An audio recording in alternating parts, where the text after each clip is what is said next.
We may not have seen the worst yet. The Ukrainian intelligence chief said that Russia is prepped for a nuclear attack out of Crimea.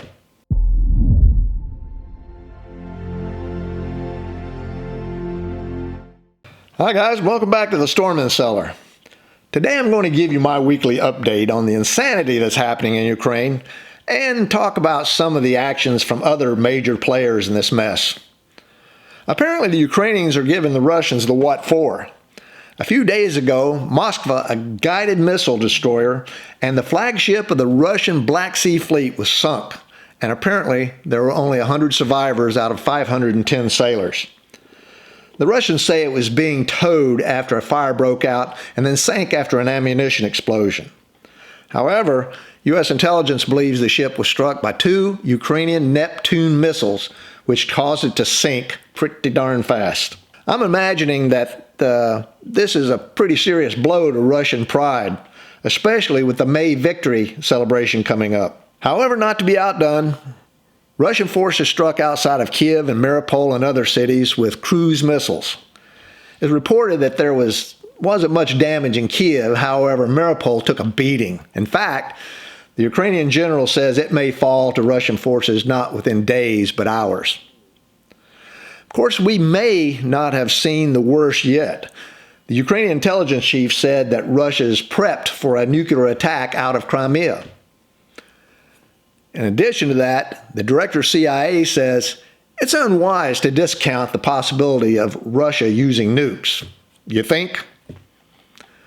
Putin's also rattling his sabers at the U.S. by threatening with a new ICBM that he touts can beat U.S. defensive systems.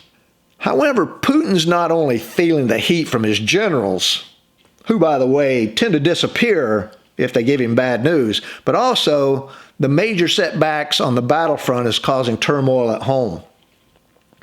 The Moscow Times, has more cojones than you can imagine because of their honest reporting of what's actually going on in Ukraine, has been shut down by the Russian government.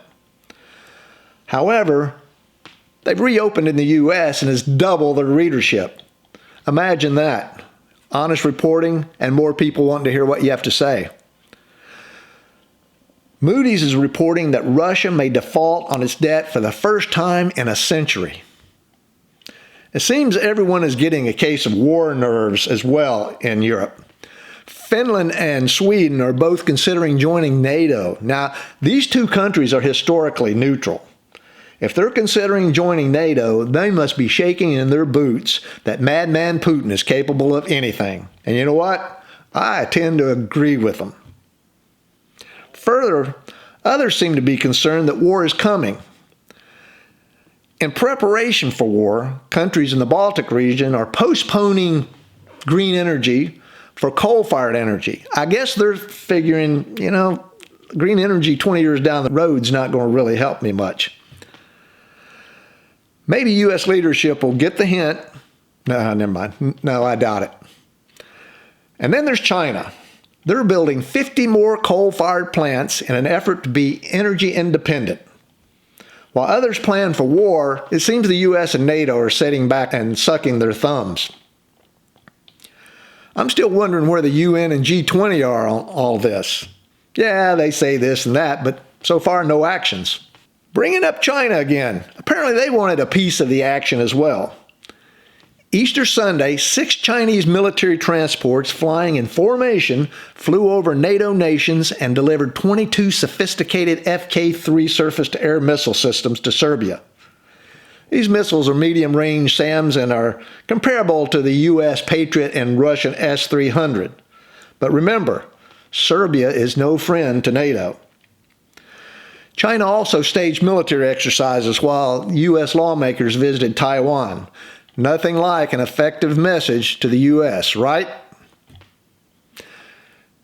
China's had its tentacles stretched worldwide for decades, gobbling up natural resources, getting basing rights.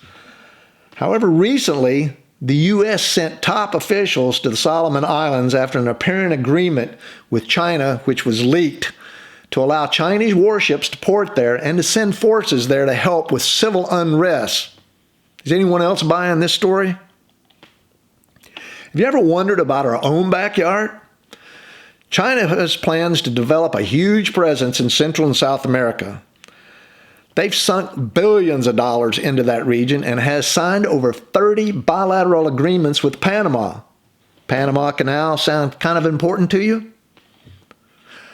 Finally, the U.S. and NATO are floundering in what to do about Ukraine. A senator from Delaware wants boots on the ground, which is a huge mistake, as we all know. The CIA director said, "We knew early fall that Russia was going to invade Ukraine," and the president said, well, Russia will have to do what they have to do. A recent AP North poll showed that 54% of Americans didn't think President Biden was tough enough in his response to Russia's invasion of Ukraine. Okay, I'll leave you with this. 1, our military had better ditch all the superfluous training they're inundated with and get back to training to fight wars, because it looks like it's coming. Our civilian leadership better be going into this global catastrophe with eyes wide open. And so far, I'm not feeling it. So we'll leave it there. If you like this channel, give me a thumbs up and subscribe. Let me know what you think by putting your comments in the comments section below. So until next time, always make sure your takeoff and landings equal.